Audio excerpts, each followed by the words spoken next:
Jadi untuk bisa dapat ilmu, katanya Al-Zarnuji, ini sudah ngomong prosedur untuk memperoleh ilmu. Tak akan bisa kau raih ilmu tanpa memakai 6 hal. Akan kukabarkan semuanya padamu dengan jelas.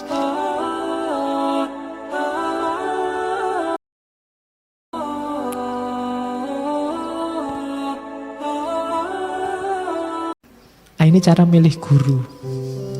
Simpel sebenarnya. A'lam, aura, sama asan.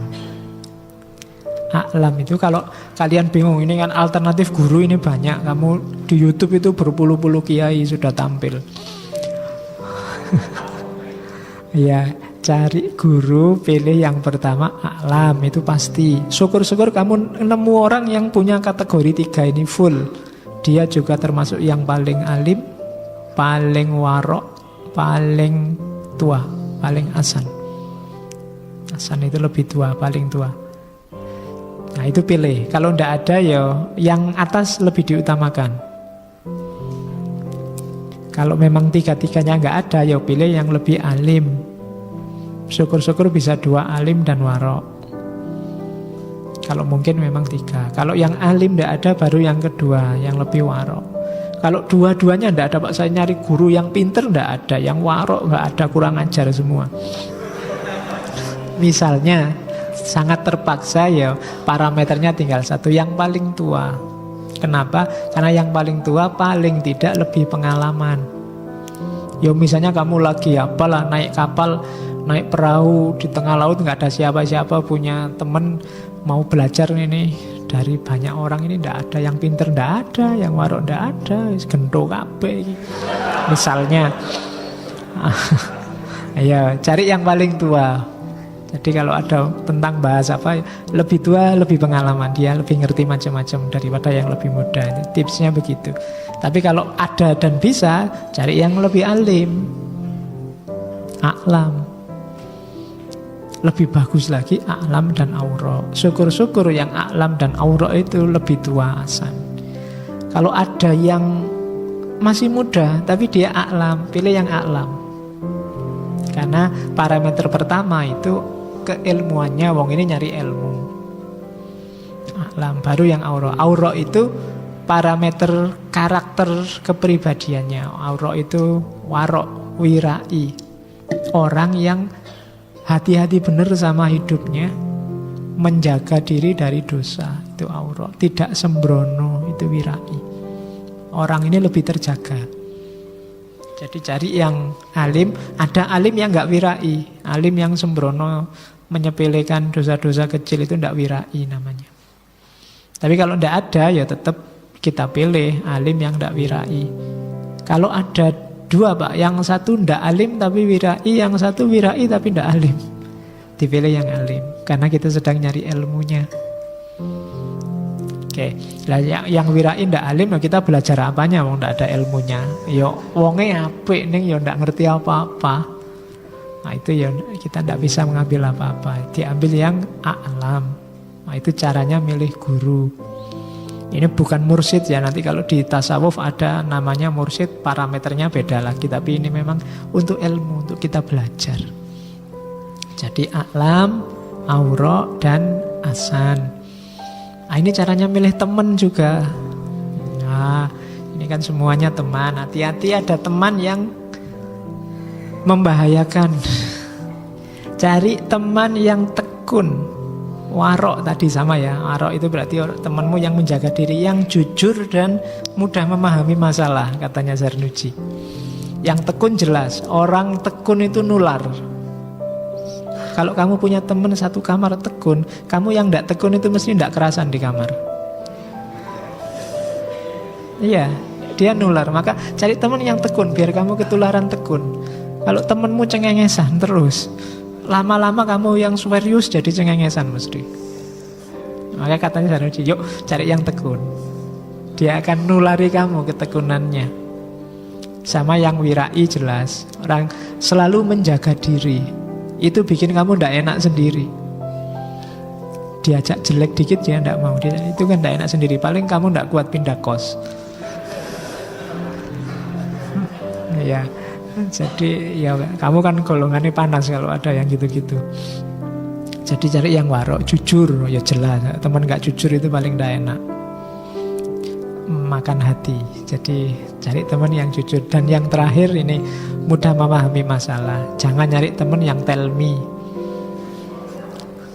Tell me bikin capek.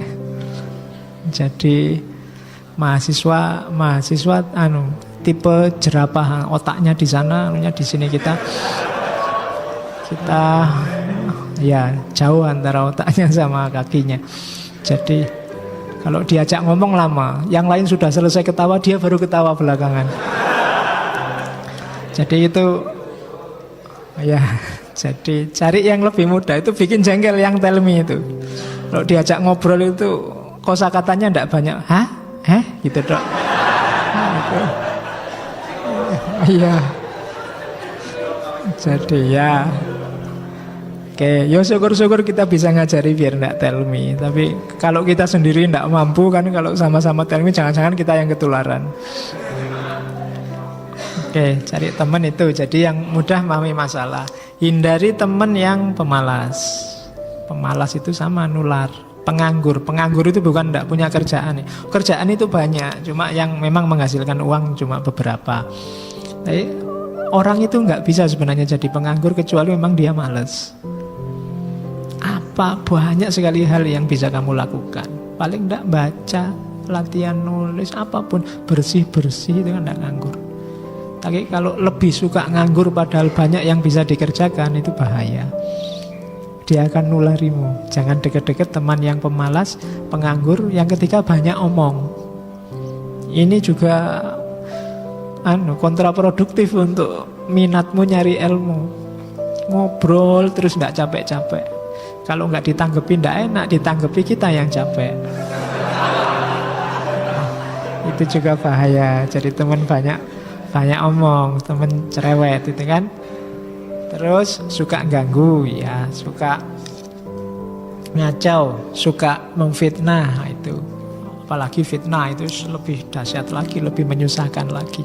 Jadi teman juga mendukung pertumbuhan kualitas keilmuanmu. Jadi maka hati-hati benar ya. Kalau sudah terlanjur jadi teman yang punya karakter tidak bagus, syukur-syukur kamu bisa bikin dia tobat. Kalau tidak bisa, pelan-pelan, cuma jangan terlalu ditunjukkan bahwa wah kamu cerewet, bukan temanku sekarang, jangan gitu. Pelan-pelan, agak dijaga biar kamu tidak terpengaruh. Karena kita juga butuh jadi orang berkualitas. Jadi cara milih teman diatur yang benar. Nah, ini ada syair yang sangat terkenal dari Taklim. Jadi ini yang ala lantanalul ilma illa bisittatin. Saunabika an majmu'iha bibayan. Dzakaun wa hirsun wastibarun wa bulwatun wa irsyadu ustadzin wa tulu zaman. Jadi untuk bisa dapat ilmu, katanya Al-Zarnuji, ini sudah ngomong prosedur untuk memperoleh ilmu. Tak akan bisa kau raih ilmu tanpa memakai 6 hal. Akan kukabarkan semuanya padamu dengan jelas. Yang pertama, dzakaun, kecerdasan, IQ. Kita harus punya kapasitas kecerdasan. Apa harga mati Pak? Nggak. IQ itu bisa kalah oleh ketekunan, tapi kita juga tetap harus punya modal kecerdasan. Banyak orang IQ-nya rendah tapi tekun. Dia akan lebih sukses daripada IQ-nya tinggi tapi malas. Yang penting tetap ada IQ-nya, itu kecerdasan. Kalau tidak ada IQ-nya sama sekali berarti tidak waras. Ya, setiap orang punya kecerdasan kalau namanya manusia. Wahirsun, hirs itu ketamaan sebenarnya. Harus tamak sama ilmu. Tidak boleh cepat nerima. Pak, saya membaca nggak paham-paham, ya sudahlah Pak, tidak begitu. Harus tamak. Sudah paham, pingin paham lebih luas lagi, lebih jauh lagi, itu namanya tamak. Tamak yang diperbolehkan. Itu tamak pada ilmu, pada pengetahuan. Yang ketiga wastibarun. Istibar itu dari akar kata sabar. Sangat sabar. Orang yang punya ilmu harus sangat sabar. Wabulugho. Bulugho itu dasarnya balagho. Bisa diartikan nyampe. Di situ kita tulis kesungguhan, kerela, sebenarnya mau mengorbankan semuanya termasuk harta. Sehingga banyak orang mengartikan bulugho itu harus mau bayar, mau modal, mau berkorban. Nyari ilmu, nyari enaknya susah.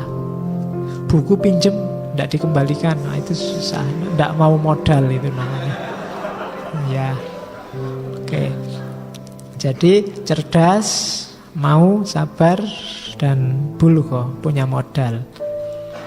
Yang selanjutnya, yang kelima, irsadu ustadin. Harus ada petunjuknya guru. Paling tidak kamu punya rujukan yang kamu tanya kalau kamu merasa tidak mampu dalam ilmu itu. Kehadiran ustadz itu penting. Dan yang terakhir, watuluz zaman, butuh waktu. Karena kita harus sabar, maka butuh waktu, watuluz zaman. Ya meskipun ini jangan dipakai dalil mahasiswa yang tidak lulus-lulus. Jadi itu lupa kan harus waktunya yang lama Pak. Loh ya nanti kamu bayar lagi. Loh kan memang harus ada bulughotun Pak, ada modalnya. Nah, itu salah anunya. Jadi butuh waktu lama, bukan dilama-lamain. Ya, memang untuk mencapai ilmu itu butuh waktu, tidak bisa instan. Jadi dzakaun wa khirsun wastibarun wa bulwatun wa irsadu ustadzin wa tulus zaman. Jadi butuh kecerdasan, butuh ketamaan akan ilmu, butuh kesabaran, butuh modal, butuh petunjuknya guru, dan butuh waktu. Dari itulah modalnya kalau kita ingin jadi ilmuwan. Terus ini juga di antara syaratnya. Kita harus tabah dan sabar. Sabar itu kayak gimana sih katanya Al-Zarnusi? Yang pertama, jangan sampai meninggalkan sesuatu yang belum kita pahami secara sempurna. Baru ngerti sedikit ganti isu, ngerti sedikit ganti isu. Itu namanya tidak sabar, tidak tabah. Harus sampai tuntas. Meskipun harus bertahun-tahun. Makanya tadi di pondok-pondok itu satu kitab bisa bertahun-tahun. Memang pelajarannya selain ilmunya juga ketabahannya, kesabarannya, istiqomahnya. Jangan sampai berpindah ke bidang ilmu lain sebelum memahaminya secara tuntas. Kemudian jangan pindah ke daerah lain kecuali terpaksa. Ada kan yang suka pindah-pindah kampus. Aku lihat di sini nggak enak Pak, lihat di yang lain aja. Pindah-pindah, ilmunya tidak jelas. Jadi pasti yang dikejar bukan ilmu, yang suka pindah-pindah. Jadi katanya siapa Al-Zarnusi tidak sabar, kecuali memang terpaksa. Kok pindah-pindah Mas? Salah ambil jurusan Pak. Misalnya saya ternyata tidak bakat sama sekali Pak, misalnya. Nah itu saya itu matematika jelek malah ngambil jurusan matematika, tidak bisa saya sekarang. Nah itu ya terpaksa, memang bukan anumu, pindah tidak apa-apa. Tapi jangan karena selera. Wah rasanya kok sekarang ilmu saya yang ini nggak laku Pak, lebih laku ilmu sana, saya pindah aja. Itu namanya tidak tabah dan tidak sabar. Di antara yang bikin ilmunya tidak barokah.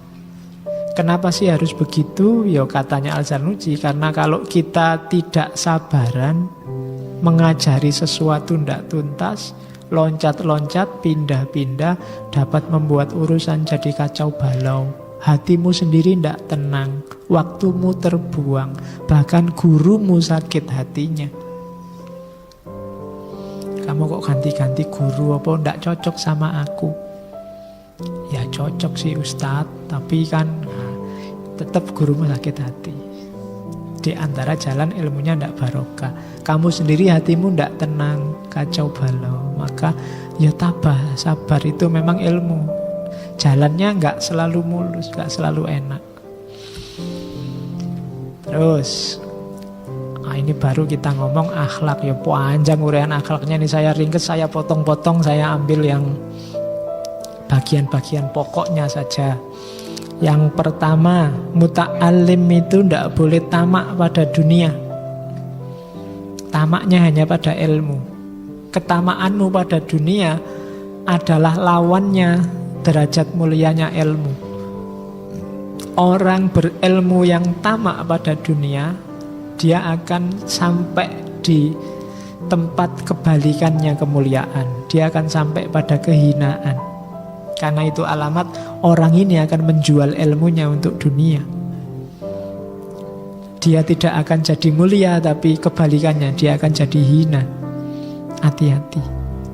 Menjual ilmu itu lebih rendah kelihatannya di mata Tuhan, di mata kita, dibandingkan orang yang misalnya menjual korupsi. Itu kan juga menjual. Orang yang khianat, orang yang curang. Menjual ilmu itu meletakkan sesuatu yang mulia di tempat yang sangat tidak mulia. Jadi jangan tamak. Yang kedua, tawadhu. Tawadhu itu kalau di situ tengah-tengah antara sombong dan minder. Jangan sombong tapi juga jangan minder. Kamu itu mulia, gak perlu minder. Ada di jalur ilmu, tapi juga gak usah sombong. Biasa saja, tawadhu.